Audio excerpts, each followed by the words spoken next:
Grand Prix de la saison. Les deux protagonistes, Verstappen et Hamilton, arrivent avec 8 points de différence à l'avantage de Verstappen. S'il y a victoire et deuxième place de l'autre, ça termine à Abu Dhabi en 0-0, et donc ce sera celui qui aura un meilleur classement que l'autre qui gagnera ce Grand Prix. Donc déjà ce Grand Prix là va être fou, ça va être génial, et ben voilà, commençons. Mais avant cela, voilà, un moment un peu plus triste avant le départ des courses et le départ même du week-end. On a appris cette semaine la mort de Sir Frank Williams. C'est une nouvelle très triste, très tragique, et en même temps, pas qu'on s'y attendait, mais oui, Sir Frank Williams était tétraplégique depuis un accident de voiture. Il avait donné sa vie à la Formule 1, donné sa vie au sport auto, et donc toutes nos pensées vont vers lui. Et il nous manque, et il nous manquait déjà avant. Quand il est parti de la F1, quand la famille Williams est partie de la F1, ça nous manquait déjà, et aujourd'hui il nous manque encore plus. Mais bon. Commençons ce week-end. Alors en FP1, un nouveau tracé, le 44e pays différent à accueillir la F1. La piste est très rapide, mais les zones de vision pour les pilotes sont rares en sortie de virage, et des accidents pourraient arriver. Gasly est 4ème de cette FP1 et Giovinazzi est 5ème. C'est un peu... ils sont pas mauvais les deux. Bon, Gasly, ça fait depuis 5-6 Grands Prix qu'il est pas mauvais, mais Giovinazzi, depuis qu'il a appris qu'il était viré, il devient très très bon. Alors je comprends pas la stratégie, mais c'est peut-être un cadeau d'adieu pour Alfa Romeo. Hamilton est le plus rapide dans cette session devant Max Verstappen. En FP2, Leclerc crache sa Ferrari au virage 22 et détruit la voiture. Mazepin spin au virage 2, tandis que Schumacher frôle les murs à plusieurs reprises sans casser la voiture. Russell doit s'arrêter plutôt à cause d'un problème de moteur. Alors j'ai pas bien compris si c'était un problème de moteur par rapport à sa pédale de frein, ou un problème de pédale de frein qui donc faisait que la voiture n'était pas conduisible. Dans de bonnes conditions en tout cas.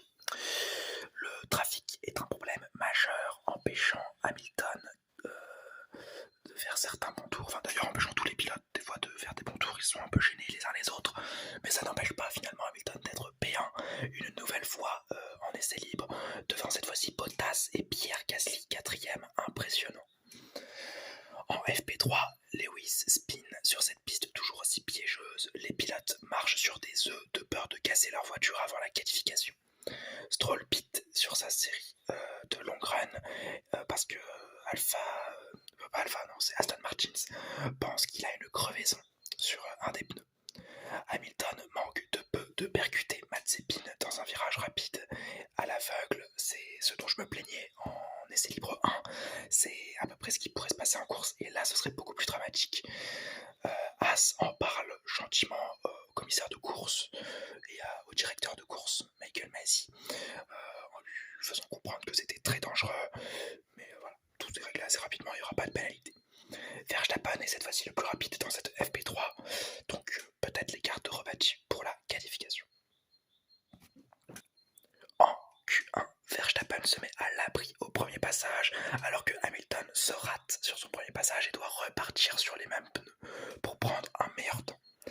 Alors que Verstappen fait un super temps, il doit ralentir à cause d'un Bottas trop lent, étant donné que le Finlandais a un problème moteur qui le fait ralentir. Alors c'est plutôt bizarre comme incident, puisque bon, on a demandé tout le week-end à ne pas ralentir dans le dernier virage. Les commissaires ont demandé ça à beaucoup de reprises, et ben là il ralentit dans le dernier virage à cause de son moteur.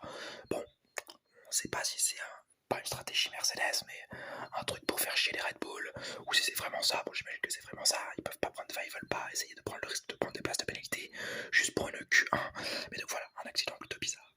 Latifi, Vettel, Stroll, Schumacher et Mazepin sont eux éliminés de cette Q1. En Q2, Sainz ne prend qu'un temps en toute fin de course, enfin de qualification, et se rate sur ce dernier. Il a un travers et il part donc au large. Il est éliminé comme Russell, Alonso, Raikkonen et Ricciardo. Giovinazzi passe en Q3 pour la deuxième fois, je crois, de la saison. Donc vraiment, bravo à l'Italie. En Q3, justement, à son premier passage, Hamilton manque de sortir, mais mais récupère bien la voiture et évite les murs. Et il reprend la piste avec ses mêmes gommes et donc il prend la deuxième place provisoire derrière Verstappen au premier passage. Au second passage, Hamilton prend la pole position, enfin la pole provisoire, qui se transforme en pole position, alors que Verstappen, qui prenait un temps de malade sur cette piste, percute le dernier mur du dernier virage à cause d'un léger survirage et d'une entrée dans le virage peut-être un peu trop tardive. Il doit s'arrêter sur la piste et donc il n'aura pas de temps, enfin il n'aura que son premier temps qui était bon mais qui n'est que troisième, alors que Bottas lui est deuxième. Il réussit à lui voler la deuxième place et Hamilton est en pole position. Je vais vous donner la grille de départ. Hamilton est premier, Bottas est deuxième, Verstappen est troisième, Leclerc est quatrième, Perez est cinquième, Gasly sixième, Norris septième, Tsunoda huitième, Giovinazzi neuvième. Non. C'est Ocon qui est 9ème, Giovinazzi qui est 10ème, Ricciardo 11ème, Raikkonen 12ème, Alonso 13ème, Russell 14ème, Sainz 15ème, Latifi 16ème, Vettel 17ème, Stroll 18ème, Schumacher 19ème et Mazepin 20ème. La course. Verstappen prend la troisième place sans changement de pièce pénalisable, donc c'est-à-dire qu'il ne change pas de boîte de vitesse qui aurait pu être endommagée durant le crash. Il ne change pas non plus parce que Leclerc avait oublié de faire à Monaco son arbre de transmission qui aurait pu être endommagé durant l'accident. C'est assez osé et on espère que ça paiera pour le pilote Red Bull qui ou sinon pourrait grandement compromettre ses chances de titre. Alors avant la course aussi, en F2, Pourchaire et Fittipaldi ont eu un gros accident au départ. Alors on espère que les deux iront bien. Aux dernières nouvelles, quand le Grand Prix commence, Pourchaire s'est fait très très mal à la main. Je crois que c'est une petite fracture ou quelque chose comme ça. Et Fittipaldi va bien. Mais bon voilà, c'est un accident un petit peu pas horrifique, mais qui fait un peu peur, quoi, parce que sur la ligne de départ, ça arrive très souvent en F2 que les pilotes calent sur la piste de départ, mais il y a très rarement des accidents derrière ou des voitures qui se percutent étant donné que les pilotes arrivent à s'esquiver. Mais là, voilà, il y a eu une mésentente, une mécompréhension, et donc ce qui a créé cet accident un peu surprenant, et qui d'ailleurs retarde un peu le début de la course, si je dis pas de bêtises. Mais alors parlons de la course. Hamilton prend un très très bon départ, tandis que Perez, lui, manque de percuter Verstappen, mais il réussit à l'esquiver à l'entame du premier virage. Hamilton, Bottas et Verstappen, dans cet ordre, s'envolent dans la tête de course, alors que Alonso dépasse un Tsunoda s'étant totalement effondré dans le peloton. Sainz passe Raikkonen à la fin du tour 1 et à la fin du tour 3, Hamilton est à 2 secondes devant Verstappen qui est lui-même derrière Bottas qui a 1 seconde devant lui. Un peu plus loin, Leclerc et Perez se battent pour le pied du podium, tandis qu'au tour 4, Sainz passe Tsunoda dans la première ligne droite. Au tour 7, Giovinazzi passe Alonso et après, il passe Alonso après 3 tours de bataille. Au tour 8, Ricciardo passe un Gasly en perdition et Sainz passe Alonso. 2 dépassements dans la ligne droite pour 4 voitures différentes, ce qui est plaisant. Au tour 10, la safety car est déployée alors que Schumacher est encastré dans le virage 21. Une grosse sortie de piste pour l'Allemand qui n'est pas blessé mais voilà, qui provoque donc une safety car. Stroll et Russell en profitent pour s'arrêter, suivi de Hamilton qui, bien en avance, en profite pour plonger dans les stands alors que Verstappen reste en piste. Bottas, Leclerc, Perez, Norris et Alonso pittent, refaisant totalement les écarts de course et redistribuant de nouvelles positions. Pendant la sortie de la safety car, Bottas a fait exprès de ralentir pour le double stack de Mercedes, mais également pour ralentir Verstappen qui ne pouvait pas le dépasser. On est sous safety car, on ne peut pas dépasser, et il s'expose donc à une pénalité car ceci est interdit. Sous safety car, Verstappen se plaint de la lenteur de cette dernière, donc de la safety car, mais au tour 13, toutes ces plaintes sont réduites à néant car le drapeau rouge est agité, car on doit remplacer le Tech Pro, alors le mur qui est censé encaisser les chocs, on doit le remplacer, il est beaucoup trop abîmé, c'est une décision qui avantage donc totalement Verstappen qui peut changer ses pneus sous régime de le drapeau rouge et ne perdre aucune position, aucune seconde. Ce sera donc un départ arrêté à l'issue de ces changements et du changement de Tech Pro. Mais Hamilton s'en plaint à la radio parce que ça avantage totalement Verstappen. Hein. Lui, il a dû s'arrêter, perdre du temps et même perdre une position. Et Verstappen, lui, il a juste attendu le drapeau rouge. Alors, je dis juste attendu le drapeau rouge, c'est un petit peu grossier quand même. C'était Mercedes qui a mal fait sa stratégie au final parce que peut-être qu'ils auraient pu anticiper que le Tech Pro était trop abîmé. Mais bon, ça on pouvait pas savoir. En tout cas, chose est faite que Verstappen prendra la pole position pendant le deuxième départ. Donc au deuxième départ arrêté. Et Hamilton sera donc derrière lui. Sur ce nouveau départ, Hamilton est plus rapide, mais Verstappen coupe légèrement la route aux Britanniques pour prendre la première place en coupant le premier virage. Ocon s'infiltre derrière pour passer le champion du monde, et derrière eux, Bottas est bloqué, a bloqué les pneus et est seulement 5e. Perez, lui, est touché par Charles Leclerc qui coince contre le mur. Leclerc avance, mais Perez doit abandonner, comme Mazepin qui est surpris par la manœuvre et qui se crache contre le mur, et en encastrant le dos de Russell, qui est lui aussi contraint à l'abandon. Le red flag est à nouveau agité, l'aileron de Leclerc, l'aileron avant de Leclerc est abîmé et Perez reste sur la piste en attendant que sa monoplace soit remise au stand pour repartir, car seul l'aileron avant est abîmé, mais il est quand même sorti de sa voiture, donc ça fait que il ne peut plus reprendre la course. Pendant le red flag, le drapeau rouge, la FIA et Red Bull discutent pour savoir où Verstappen va se replacer pour le départ. Alors la FIA propose deux scénarios. Soit c'est Ocon en première position, Hamilton en deuxième, Verstappen troisième, soit c'est Hamilton, Verstappen et Ocon en troisième. Alors c'est un échange qu'on n'a pas du tout l'habitude de voir, c'est la première fois qu'on l'entend d'ailleurs nous en tant que public. Mais de ce que j'ai compris, ce genre d'échanges ont très souvent lieu entre les commissaires de course et les écuries. Du genre, imaginons Stroll fait une manœuvre un peu illégale et dépasse Norris. Et la FIA va prendre la radio et va dire à Aston Martin, bon alors on vous laisse deux choix, soit Stroll reste devant mais il prend 10 secondes de pénalité, soit vous redonnez la position et Stroll ne prendra aucune place de pénalité. Et c'est un peu ce qui se passe là, et cette fois-ci on a accès à la conversation. C'est pour ça que ça a un peu choqué tout le monde, mais habituellement c'est autorisé, mais c'est juste pas montré au grand public. Alors ces offres sont faites à cause du départ de Verstappen qui est jugé illégal étant donné qu'il a poussé Hamilton hors trajectoire et qu'il a un peu coupé le virage. Et donc voilà, sur le tour de sortie, Hamilton demande pourquoi Verstappen a changé ses pneus pour des médiums alors que lui a gardé des durs.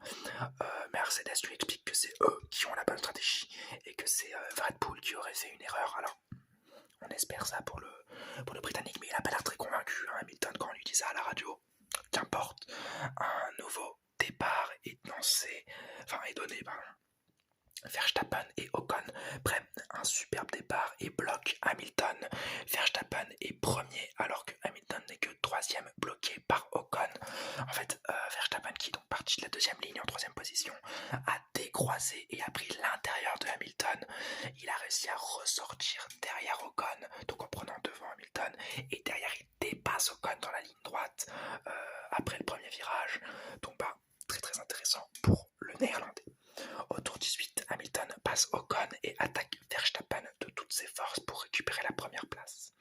Au tour 23, Tsunoda explose son aileron avant au virage 1, provoquant une virtual safety car à cause de son contact avec Sebastian Vettel. Tsunoda et Vettel peuvent repartir, mais le japonais passe au stand juste après car ses débris pour que ces débris soient évacués et surtout parce que il faut changer d'aileron avant. Au tour 26, Alonso perd le contrôle sans dommage de sa monoplace et il repart 15e, tandis que Vettel commence à ralentir à cause des dommages sur sa voiture, c'est surtout à cause du fond plat qui est très endommagé par Tsunoda qui prend d'ailleurs une pénalité de 5 secondes pour cet accident. Au tour 26, Kimi Raikkonen pit pour un nouvel aileron avant à cause d'une collision avec Vettel. Ce Grand Prix est chaotique et Alonso se plaint de débris au virage 6 et 15 qui provoquent une nouvelle virtual safety car. Au tour 33, la virtual safety car s'efface et Verstappen prend un petit avantage grâce à Kimi Raikkonen qui est devant et qui lui offre le DRS. Au tour 35, un nouveau débris apparaît sur la trajectoire du duel entre Hamilton et Verstappen qui provoque une nouvelle safety car qui s'efface rapidement. Mais au tour 37, Verstappen et Hamilton s'attaquent. Le néerlandais sort au premier virage car il dérape et Hamilton reste deuxième. Puis à la seconde attaque, Hamilton et Verstappen se touchent alors que le néerlandais voulait rendre la position. Incident très polémique étant donné que il a ralenti pour donner la position, mais Hamilton n'a pas compris ça et donc il a foncé et il s'attendait pas qu'il ralentisse et donc il casse un peu son aileron avant sur la roue arrière de Verstappen. C'est très très polémique, on ne sait pas s'il a fait exprès ou pas. En tout cas, chose est faite que Hamilton est toujours deuxième avec un aileron endommagé et Verstappen reste premier et n'ayant toujours pas rendu la position, il devrait logiquement être pénalisé. Au tour 40, Bottas et Ricciardo se battent pour la 4e place qui est remportée par Bottas et juste après Verstappen prend 5 secondes de pénalité pour l'incident qu'il y a eu au premier virage de la dernière fois, c'est-à-dire que quand il coupe un peu en dérapant, c'est pour ça qu'il se prend les 5 secondes de pénalité, ce n'est pas pour la collision. Verstappen doit donc rendre la position avec une manœuvre limite étant donné que il rend sa position mais il redépasse Hamilton et derrière il doit re-rendre la position et Hamilton le pousse un peu dehors et d'ailleurs il se prend un black and white flag, le britannique, donc c'est vraiment très très chaotique ce Grand Prix. Au tour 46, Vettel abandonne et Verstappen hésite à pit pour le meilleur tour parce que Ocon est quand même assez proche et donc il a peur de perdre sa seconde position. Il ne pit finalement pas et au tour 50, Bottas et Ocon se battent alors que Hamilton gagne en Arabie Saoudite. Verstappen est deuxième et Bottas vole la 3e place sur la ligne à Ocon. Deuxième fois que le Finlandais fait ça dans sa carrière en F1, il avait déjà volé la 2e place à Stroll en 2017 à Bakou. Et là il récidive et cette fois-ci en Arabie Saoudite sur Lance Stroll. Et donc voilà, c'est un Grand Prix totalement fou qu'on a vécu. Et on peut passer, je vais d'abord vous donner la grille d'arrivée. Hamilton est premier avec le meilleur temps en course, Verstappen est deuxième, Bottas troisième, Ocon quatrième, Ricciardo cinquième, Gasly sixième, Leclerc septième, Sainz huitième, Giovinazzi neuvième, Norris dixième, Stroll onzième, Latifi douzième, Alonso treizième, Tsunoda quatorzième, Raikkonen quinzième, Vettel seizième, DNF, Perez 17ème DNF, Russell 18ème DNF, Mazepin 19ème DNF, Schumacher 20ème DNF. Les enseignements de cette course, Verstappen et Hamilton à égalité. Le meilleur temps en course permet d'avoir une égalité parfaite avant le Grand Prix d'Abu Dhabi. Ça va être un bordel monstre, ça va être une course de malade, ça va être génial vraiment. C'est la plus belle saison que j'ai vue en F1 depuis que j'ai commencé à regarder sérieusement la Formule 1, c'est génial. Et alors, même si l'accident est très très polémique durant cette course, j'espère qu'il n'y aura pas de polémique en Arabie Saoudite, à Abu Dhabi, pardon, et j'espère que tout se passera bien, croisons les doigts. Le combat est devenu très très sale, voilà, c'est ce que je note derrière. Effectivement, rendre la position comme ça, c'est un petit peu unfair, tout n'est pas bien compréhensible chez les deux, ils comprennent pas totalement ce que l'autre veut faire, c'est un peu chaud des deux côtés, c'est compliqué. Bon, on peut dire que c'est plutôt chiant de devoir se remettre toutes les 2 décisions de course à la FIA, mais bon, on espère que ça se calmera un peu et qu'à Abu Dhabi, il n'y aura pas de bêtises. Bottas, l'opportuniste, il dépasse Ocon dans les derniers instants, c'est génial, bravo à lui, vraiment, et Perez, la malchance, le titre constructeur a l'air de s'éloigner pour Red Bull, parce que, voilà, deux pilotes Mercedes sur le podium et un Perez qui lui est dans le centre du peloton et il se rate, donc c'est très très dommage et très très décevant. Ferrari pas mal, Sainz bloqué en qualification mais qui revient bien en course, 8ème, pas mal du tout. Leclerc est bon mais sans plus, il n'aura jamais inquiété Ricciardo ou Gasly, mais il y a quelque chose quand même, donc c'est vraiment pas mal du tout. Après il y a une petite bataille entre les deux pilotes Ferrari. Bon, il y en a un qui s'est sorti un peu dehors, le derrière Carlos Sainz qui vient à la radio pour gueuler sur Leclerc. On espère que les petites chamailleries comme ça, ils vont les éviter la saison prochaine, quand ils joueront le titre, parce que j'ai trop envie qu'ils jouent le titre. Mais bon voilà, c'est le titre, enfin la troisième place est quasiment assurée pour cette saison. Donc bravo à Ferrari. La FIA, voilà 3 petits points, la FIA. Bah oui, encore des décisions litigieuses, encore oh là là, il faut pas faire ça, touche pas à mon château, touche pas à mon château de sable, vas-y, non mais arrête, nanana. Les deux équipes qui se crient dessus, Toto Wolff il jette des casques, bon, ça devient très événementiel, hein, on a l'impression de voir un spectacle. Alors c'est pas forcément une mauvaise chose, mais c'est pas forcément ce qui me réjouit le plus non plus. J'espère vraiment qu'à Abu Dhabi on n'aura pas de chamaillerie comme ça. McLaren en difficulté, voilà, ça dénote avec Ferrari. Hein. 5ème place de Ricciardo, c'est pas mal du tout, mais 10ème place de Norris. La fin de saison est dure pour McLaren.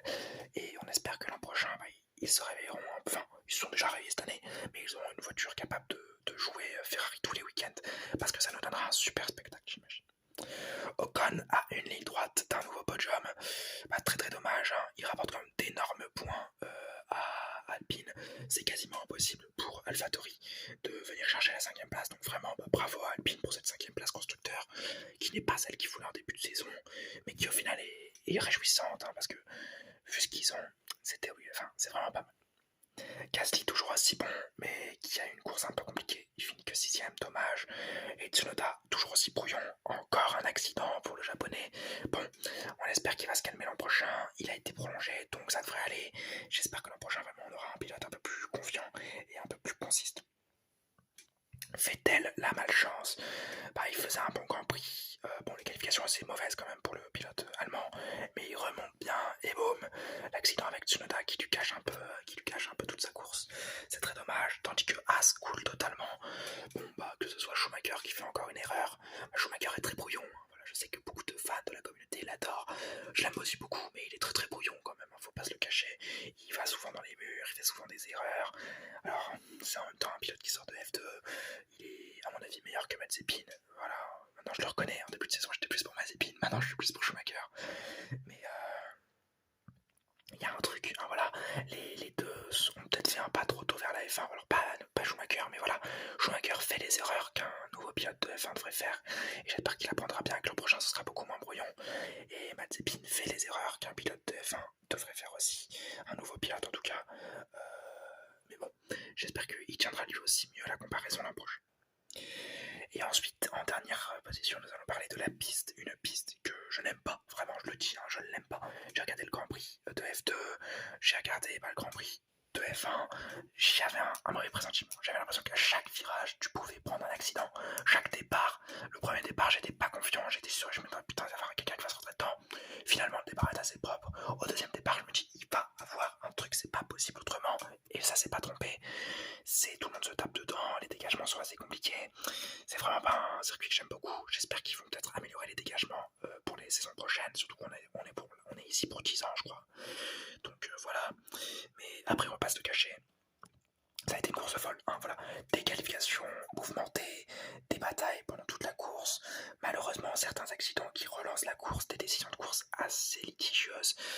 Mais donc c'est pour ça que je vais quand même mettre un 19, parce que ça a été génial, c'était un super Grand Prix. J'espère juste vraiment le pouvoir en moins, c'est la dangerosité qui m'a fait vraiment très peur. Encore une fois, voilà, Pourchaire et Fittipaldi qui finissent à l'hôpital.